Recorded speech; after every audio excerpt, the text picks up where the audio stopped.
When people talk about the type of tracks that Kevin Harvick is good at, road courses are normally at the bottom of the list. He has had some success on road courses though, and in this video we're going to take a look back on his first and only win at Watkins Glen. The 2006 season started out decent for Harvick. Entering the Watkins Glen weekend, Harvick was tied for 4th in points with Kyle Busch. Harvick had one win at this point, getting lucky with fuel mileage earlier in the year at Phoenix. Watkins Glen looked to be another track that Harvick could have a nice points day, getting a solid top 10, as in his previous 5 starts at the track, he finished in the top 10 3 times, with his worst finish being 15th in the race a year before. Harvick qualified a solid 7th for the race, and Kurt Busch actually won the pole. And the thing about Kurt Busch winning the pole was he was looking to sweep, as he also won the Busch race from the pole the day before. The race would start out pretty crazy, as Casey Kane misjudged his braking point going into turn 1 and hit Kurt Busch, knocking him out of the lead. It was clear Kurt had the best car early though, as he retook the lead on lap 8. The first caution would come out when Elliott Sadler got stuck in the sand trap after spinning. They would go back green, and the race was very tame for about the next 20 laps. Kurt continued to dominate, and Harvick was able to keep his pace around the 7th to 8th place area in the top 10. Kyle Busch would bring out the second caution after his truck arm broke, causing his rear tire to go down, and he had to go to the garage. Another caution for a car stuck in the sand trap would come out on lap 40. During this time, Kyle Busch returned on track 5 laps down. It seems at this point like his race is done, but we'll come back to Kyle Busch later.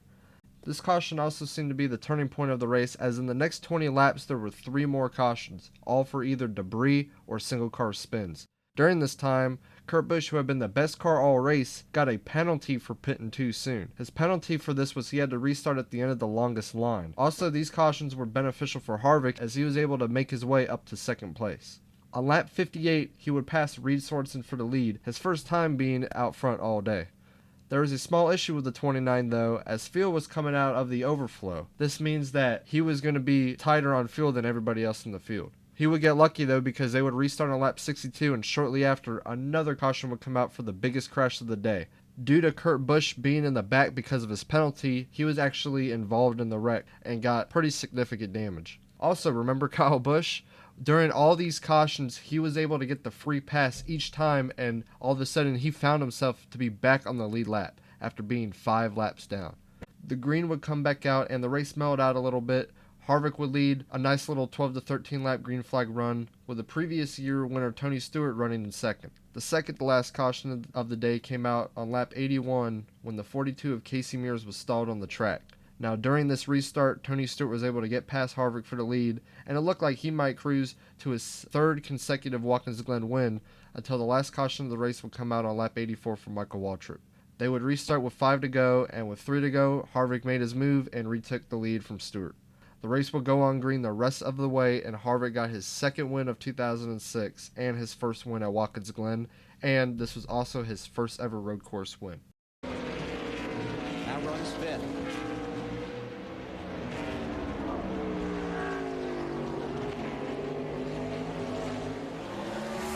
Kevin Harvick on the inside of Stewart down the straightaway. Let's see. For the lead with 3 to go. That's a big move. Very impressive. Tony wants to make this crossover. Couldn't make it work. Got McMurray right behind him.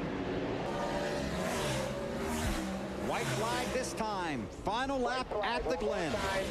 One more time.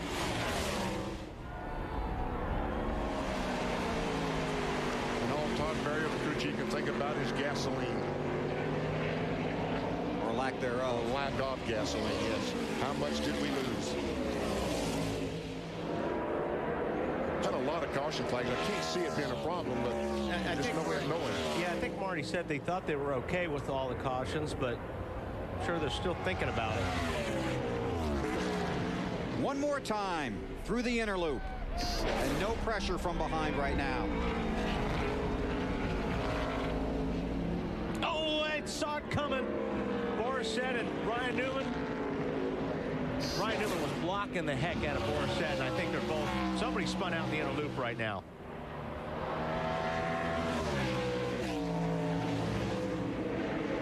Oh, man. Kurt Busch. He spun back there. Kevin Harvick coming off the final turn.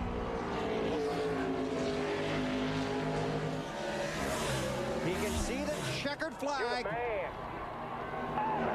Kevin Harvick wins at the Glen.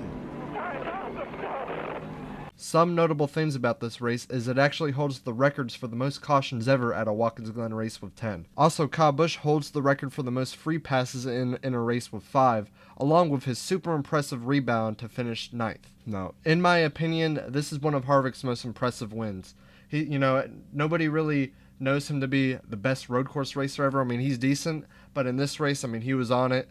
Had a fuel issue, still was able to lead 28 laps to win, and he also passed one of the best road racers in NASCAR of all time, and Tony Stewart, who at that time was on a streak at Watkins Glen. So this was a really impressive win. I'm glad he got a win at Watkins Glen, because ever since then he was close in 2015, but other than that, he'll get a top 10 every now and then, but hasn't really dominated this race. So anyway, I hope you guys enjoyed this video.